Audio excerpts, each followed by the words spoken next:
If you are concerned that your child is not meeting their developmental milestones as expected, your first port of call is your GP or public health nurse to assess if further investigations are required. You may feel that your child may have a disability.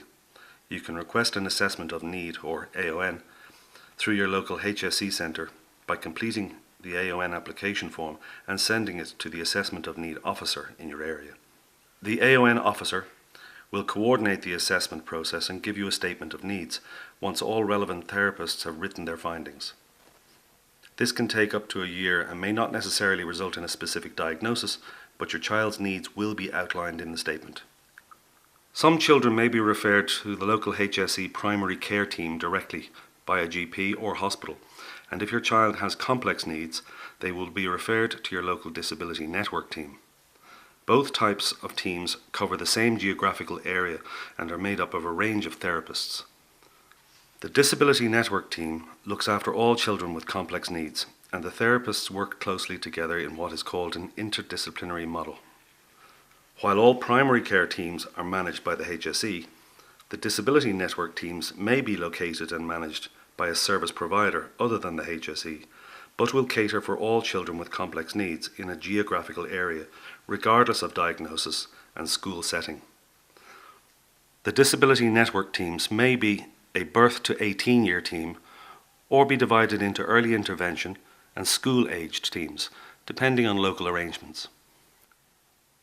If your child's needs change over time, they may move from the primary care team to the Disability Network team, and vice versa. Children with additional mental health difficulties may be referred to CAMS, the Child and Adolescent Mental Health Service.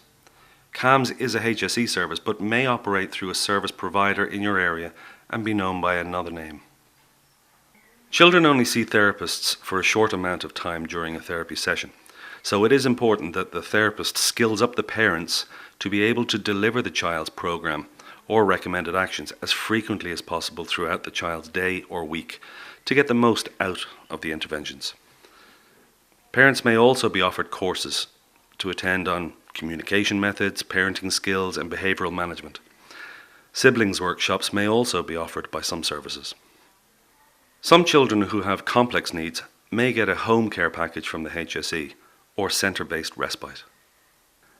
As children reach the age of 18, some young adults require minimal interventions and can go into third-level education, and others will continue to require more substantial supports from the HSE.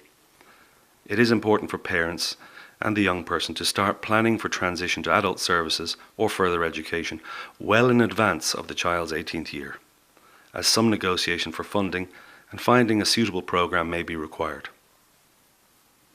Post-school leaver options differ in each area. Your local HSE may have a guidance officer or manager for school leavers with disabilities who will inform you of what options and funding is available. For more information on this and other health-related entitlements, see our website at www.specialneedsparents.ie.